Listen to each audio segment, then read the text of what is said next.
Hello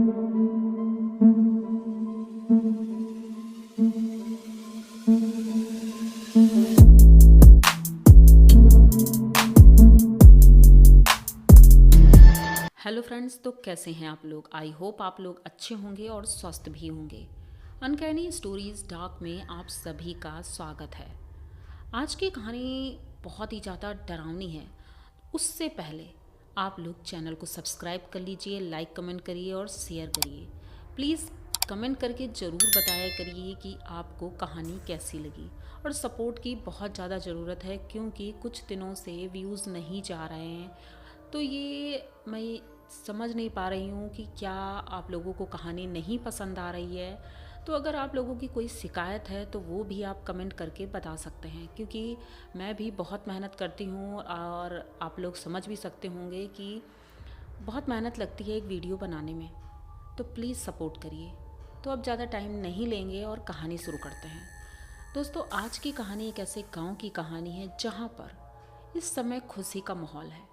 कहानी है आज से 30 साल पहले की। उस वक्त गांव का लड़का सचिन, जिसकी शादी की तैयारी हो रही थी। शादी गांव से लगभग 100 किलोमीटर दूर एक दूसरे गांव में हो रही थी। अब वहाँ पर इसलिए हो रही थी क्योंकि सचिन के पिताजी एक बिजनेसमैन थे और इसी सिलसिले में उन्हें कई जगह जाना पड़ता था, मतलब व्यापारी थे वो। और तो उस गांव में उनके एक मित्र थे, उनकी एक बेटी थी, उसका नाम था कुसुम। कुसुम इनके पापा को पसंद आई कि मैं इसे अपनी बहू बनाऊंगा। तो दोनों दोस्तों में बातचीत होती है और रिश्ता पक्का हो जाता है। अब खुशी की बात थी कि दो फैमिली एक होने जा रही थी और सभी इस बात से बहुत ज़्यादा खुश थे। फाइनली वो दिन आता है और सचिन और कुसुम की शादी हो जाती है। सब कुछ बहुत अच्छा जा रहा था। अब गांव में ये रीति रिवाज होते हैं जो भी, वो मानने पड़ते हैं। तो कुसुम को और सचिन को पंडित जी ने बोला कि शादी के चौथे दिन कुसुम को लेकर मायके जाना, क्योंकि ये रस्म होती है और चौथे दिन अगर नहीं गए तो फिर पूरे 1 महीने बाद ही लगन है, तो उससे पहले आप नहीं जा सकते हो। अब इनके घर वालों ने कहा, अरे हमें कोई प्रॉब्लम नहीं है, हम चौथे दिन इन्हें भेज देंगे। तो अब ऐसी तैयारियां चल रही थी और चौथे दिन सुबह से रिश्तेदारों का आना जाना शुरू था। लेकिन इनकी दोपहर में ट्रेन थी और ट्रेन इनकी किसी कारणवश छूट जाती है, क्योंकि इनकी दादी की तबीयत थोड़ी ख़राब हो गई थी सचिन की। तो उन्हें हॉस्पिटल लेकर जाना पड़ा, जिस वजह से इनकी गाड़ी मिस हो गई। अब सचिन सोचते हैं कि ऐसा करते हैं कि शाम वाली ट्रेन से चलते हैं। जैसे ही सचिन ने शाम वाली ट्रेन का नाम लिया तो कुसुम थोड़ा सा घबरा जाती है। कहती है कि शाम को नहीं चलेंगे, या तो फिर कल चलते हैं। तो सचिन कहता है कि नहीं, पंडित जी ने बोला था ना कि हमें चौथे दिन ही जाना है। अब घर वाले भी कहने लगते हैं कि अरे क्या बात है बहू, ठीक तो है, आप शाम को आराम से पहुंच जाओगी। तो इन्होंने पहले तो अपने घर वालों को, ससुराल वालों को सचिन ने बता दिया था।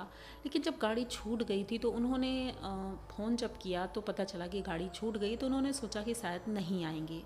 और जब इन लोगों ने प्लान किया कि शाम को जाएंगे तो उन्होंने ससुराल वालों को कुछ भी नहीं बताया कि हम आ रहे हैं। एक तरह से ये सरप्राइज़ ही था। अब ये लोग तैयार होते हैं, एक बैग लेते हैं और चल देते हैं, क्योंकि ये था कि 4 दिन वहाँ रुकेगी, उसके बाद फिर से आ जाएंगे दोनों लोग साथ में। तो अब ये लोग जाते हैं रेलवे स्टेशन पर, ट्रेन का इंतज़ार करते हैं। ट्रेन आती है और बैठ जाते हैं। लगभग 7 बजे की ट्रेन थी। अब कुसुम पता नहीं क्यों बहुत ज़्यादा घबराई हुई थी। तो सचिन पूछता है, क्या बात है, तुम घबरा क्यों रही हो। तो कुसुम कहती है, शाम को 7 बजे तक हमारे यहाँ गांव के रेलवे स्टेशन पर तांगे मिल जाते हैं, उसके बाद कुछ भी नहीं मिलता है। तो क्या हमें पैदल जाना पड़ेगा। लेकिन गांव वालों का कहना है कि स्टेशन से जो सामने वाली रोड है, रात के वक्त वहाँ पर भूत प्रेत रहते हैं। सचिन हंसने लगता है और कहता है, तुम भी बचपने वाली बातें करती हो, ये सब कुछ नहीं होता है, चलो मैं हूँ ना तुम्हारे साथ। अब कुसुम थोड़ा मुस्कुराती है और दोनों लोग बातें करते हुए कब समय गुजर जाता है पता ही नहीं चलता। 9 बजे ये लोग अपने स्टेशन पर पहुँचते हैं। अब वहाँ पर तो बहुत सन्नाटा था, क्योंकि रात के वक्त वहाँ पर कोई भी नहीं दिखता था। 7 बजे के बाद वहाँ कोई भी नहीं रहता था। ये दोनों जब प्लेटफॉर्म पे उतरते हैं तो ट्रेन से कोई भी नहीं उतरा था, खाली यही दोनों लोग उतरे थे। कुसुम थोड़ा घबराई हुई थी क्योंकि उसे डर लग रहा था। वैसे तो वो पहले कभी नहीं आई थी स्टेशन पर शादी से पहले, लेकिन सुना बहुत कुछ था उसने। तो वो सचिन का हाथ पकड़ती है और धीरे धीरे चल देती है। सचिन थोड़ा मुस्कुराता है और कहता है, अरे भाई तुम्हारा मायका है? तो कहती नहीं ऐसी कोई बात नहीं है, चलते हैं, मुझे डर लग रहा है। सचिन बैग लेता है और चल देते हैं दोनों लोग। बाहर निकलते हैं लेकिन कोई तांगा भी नहीं था। जब फ़ोन मिलाने की कोशिश करते हैं कि ससुराल में फ़ोन मिला लें, लेकिन सचिन के फ़ोन में कोई नेटवर्क ही नहीं था। कुसुम के फ़ोन में भी कोई नेटवर्क नहीं था, इस वजह से कॉल नहीं लग पा रही थी। कुसुम कहती है तब तो फिर हमें पैदल ही चलना पड़ेगा, लगभग 5 किलोमीटर। अब सचिन तो सोचता है कि चलो मैं तो चल लूँगा, लेकिन कुसुम तुम क्या करोगी, कैसे चल पाओगी? कुसुम कहती है मैं भी गांव की लड़की हूँ, पैदल तो मैं चल सकती हूँ। दोनों लोग बातें करते हुए चल रहे थे। कुसुम ने सचिन का हाथ पकड़ रखा था और डर भी लग रहा था, लेकिन बातों की वजह से उतना डर नहीं लग रहा था। तभी अचानक से कुसुम कहती है कि मुझे ऐसा लग रहा है कि पीछे से कोई आ रहा है। सचिन पीछे मुड़ने ही वाला था तो कुसुम रोक देती है, पीछे मुड़कर मत देखना, लेकिन मुझे ऐसा एहसास हो रहा है कि कोई मेरे पीछे है। अब ये लोग जल्दी जल्दी चलने लगते हैं। काफ़ी अंधेरा था क्योंकि उस वक्त वहाँ पर कोई भी रोड लाइट नहीं थी। काफ़ी आगे ये लोग निकल चुके थे, लगभग 1 किलोमीटर तो पहुँच गए थे। अब वो रोड आई थी जिस रोड के बारे में कुसुम को पता था कि यहाँ पर भूत प्रेत रहते हैं। कुसुम अब बहुत ज़्यादा डरने लगी थी। वो सचिन से कहती है मेरे गांव के लोग कहते हैं कि यहाँ पर भूत प्रेत रहते हैं, जो रात के वक्त यहाँ आता है उसे भूत प्रेत पकड़ लेते हैं। सचिन कहता है अरे ऐसा कुछ भी नहीं है, देखो तुम्हारे गांव से पहले एक भोले बाबा का मंदिर भी है ना, हम चलेंगे, अच्छा वहाँ पर भी मत्था टेक देंगे, कल सुबह ही चलेंगे। कुसुम कहती है हाँ ठीक है सुबह चलेंगे, अभी तो घर पहुँचे। अभी लोग चलने ही लगते हैं। डर तो लग ही रहा था क्योंकि जंगली जानवरों की आवाज़ें इतनी ज़ोर ज़ोर से आ रही थी कि लोगों का दिल तो वैसे ही दहला जा रहा था। सचिन को डर था कोई जंगली जानवर ना आ जाए क्योंकि रोड के दोनों तरफ घना जंगल था। अब ये लोग धीरे धीरे चल रहे थे, हवा बहुत तेज़ चल रही थी और इनकी रफ्तार तो जैसे बढ़ ही नहीं पा रही थी। तभी अचानक से कहीं से ढोल की आवाज़ आने लगी, जैसे कि कहीं बारात निकल रही हो। कुसुम देखती है इधर उधर तो देखती है जंगल के अंदर से कोई बारात आ रही है, क्योंकि बैंड की आवाज़ और इतनी भीड़ थी, ऐसा लग रहा था बारात है। कुसुम कहती है चलो अच्छा है, फाइनली बारात है तो इतने सारे लोग हैं तो हमें डर नहीं लगेगा, थोड़ा इंतज़ार कर लेते हैं, हो सकता है ये लोग भी उधर ही जा रहे हों। अब ये लोग रोड के किनारे एक तरफ खड़े हो जाते हैं। तभी सचिन सोचता है कि इतने घने जंगल से बारात कैसे आ सकती है, क्योंकि उधर दूर दूर तक कोई भी गांव नहीं है, तो उधर से बारात कैसे आएगी। वो कुसुम को कुछ नहीं बताता है, लेकिन अब वो बहुत गौर से देख रहा था बारात की तरफ। लेकिन जब उसने ये देखा कि बाराती जितने थे वो कुर्ता तो पहने हैं, ऊपर पगड़ी भी लगी है, लेकिन उनका पैजामा नहीं है, यानी कि किसी के पैर नहीं हैं, वो सब हवा में चल रहे हैं। और लाइट कहीं से नहीं है, ना ही वो रोड लैंप जैसे लिए रहते हैं वो सब कुछ नहीं है, लेकिन लाइट कहाँ से आ रही है ये बात समझ नहीं आती है।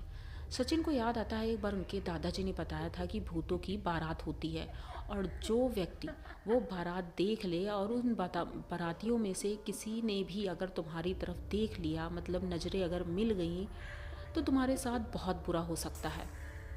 अब सचिन घबरा जाता है और वो सोचता है कितनी जल्दी हम यहाँ से निकल चलें। वो कुसुम का हाथ पकड़ता है और कहता है कुसुम भागो। कुसुम को कुछ समझ नहीं आता है, बस ये भागना शुरू करते हैं। कुसुम कहती है अरे डर किस बात के लिए मतलब रहे हो, वो बाराती तो है ना, हमें डरने की कोई टेंशन नहीं लेनी चाहिए। लेकिन वो कुछ नहीं बोलता है, बस हाथ पकड़कर भागता रहता है। तभी अचानक से इन्हें सामने से कुछ लोग आते हुए दिखते हैं और वो इतने ज़्यादा डरावने दिख रहे थे कि जैसे किसी का हाथ ना हो, किसी का पैर ना हो, ऐसे इस तरह से चल रहे थे कि उन्हें देख के ही समझ में आ रहा था कि ये नॉर्मल इंसान नहीं है। सचिन और कुसुम ये चीज़ तो दोनों लोग देखते हैं। कुसुम बहुत ज़्यादा डर गई थी, उसके मुंह से तो आवाज़ भी नहीं निकल रही थी। और गलती ये हुई कि ये जो आगे से आते हुए लोग दिख रहे थे वो इनके गांव जाने वाले रास्ते पर दिखे थे और इन्होंने जल्दबाजी में गलत रास्ता ले लिया। ये सड़क के बीच से कूद करके जंगल की तरफ जाने लगे, क्योंकि वो जो सामने से लोग आ रहे थे वो इन्हें दौड़ा लेते हैं। अब वो लोग पीछे पीछे दौड़ रहे थे, ये लोग आगे आगे भागना शुरू करते हैं। बैग तो कहीं छूट गया रास्ते में, चप्पल कहीं छूट गई, ये लोग बस भाग रहे थे कि किसी तरह हमारी जान बच जाए। पीछे से इतनी ज़ोर ज़ोर से चिल्लाने की आवाज़ें आ रही थी, जैसे कोई इन्हें पुकार रहा हो, कोई नाम लेकर पुकार रहा है। ये लोग बस कुछ नहीं सुनते हैं, भागते रहते हैं, भागते रहते हैं, लगभग काफ़ी दूर भाग जाते हैं। तब इन्हें एक झोपड़ी दिखाई देती है, छोटी सी झोपड़ी। वहाँ पर अंदर एक लालटेन जल रही है, तो कुसुम कहती है शायद यहाँ पर हमें कोई हेल्प मिल जाएगी। यही सोच करके वो झोपड़ी का दरवाज़ा नॉक करते हैं। थोड़ी देर बाद एक बूढ़े बुज़ुर्ग आदमी थे, वो खोलते हैं झोपड़ी और कहते हैं कौन है। तो कुसुम कहती है दादा हमें बचा लो, हमें भूत भूत ने पकड़ लिया है। अब वो कहते हैं अरे बेटा अंदर आओ, क्या हुआ, कुछ बोलो तो सही। अब वो भी घबरा गए, आखिर क्या बात है। वो इतने बुज़ुर्ग थे कि वो इन सब चीज़ों के बारे में बहुत अच्छे से जानते थे, इसीलिए ज़्यादा क्वेश्चन किए बिना उन्हें अंदर बुला लेते हैं। झोपड़ी का दरवाज़ा बंद करते हैं। जब ये लोग अंदर जाते हैं तो देखते हैं वहाँ पर एक बूढ़ी दादी भी हैं जो बैठी हुई हैं। अब ये पूरी बात बताते हैं उनको। तो वो लोग कहते हैं कि अरे बेटा चिंता मत करो, और आज रात तुम लोग यहीं रुक जाओ, क्योंकि गांव तो अभी बहुत दूर है, और ये अगर बारात निकली है तो बारात अभी 1 घंटे तक तुम्हें दिखेगी। तो इसलिए इस वक्त कोई भी बाहर नहीं निकलता है, खास करके अमावस्या की रात कोई भी यहाँ से नहीं गुजरता है। उस रात बारात ज़रूर देखने को मिलती है। और ये तो अच्छा हुआ कि उन लोगों ने तुम्हें नहीं देखा, अगर तुम्हें देख लेते तो जान पर बनाती। अब ये लोग इतना ज़्यादा घबराए हुए थे, तभी दादी पानी लेकर आती हैं, इन लोगों को पानी देती हैं। अब ये लोग पूरी रात वहाँ रहते हैं। लगभग सुबह 4 बजे ये लोग सो जाते हैं, क्योंकि थके हुए तो थे ही और इतना भागे दौड़े थे, तो ये लोग सो जाते हैं। सुबह सूर्य की रोशनी के साथ इनकी नींद खुलती है। जैसे ही नींद खुलती है तो देखते हैं कि ये लोग ज़मीन में पड़े हैं। एक बरगद का पेड़ है, उस पेड़ के नीचे ये लोग लेटे हुए हैं। ना ही वहाँ कोई झोपड़ी है और ना ही कोई घर है, कुछ भी नहीं है। ना ही वो बूढ़े दादा हैं ना दादी हैं। अभी लोग परेशान होते हैं, आखिर हम लोग तो रात में झोपड़ी में लेटे थे, तो यहाँ कैसे आ गए। अब ये लोग इधर उधर देखते हैं, लेकिन दूर दूर तक कोई भी दिखाई नहीं दे रहा था। अभी लोग मेन रोड पर आते हैं और चलना शुरू करते हैं। बैग मिल जाता है और बैग उठाते हैं और घर की तरफ चलते हैं।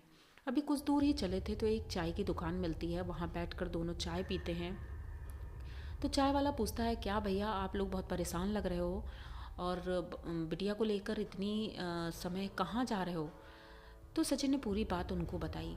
तो उन्होंने कहा कि पहली बात तो इतनी रात को इधर कोई आता नहीं है, क्योंकि ये रोड पूरी भूतिया है।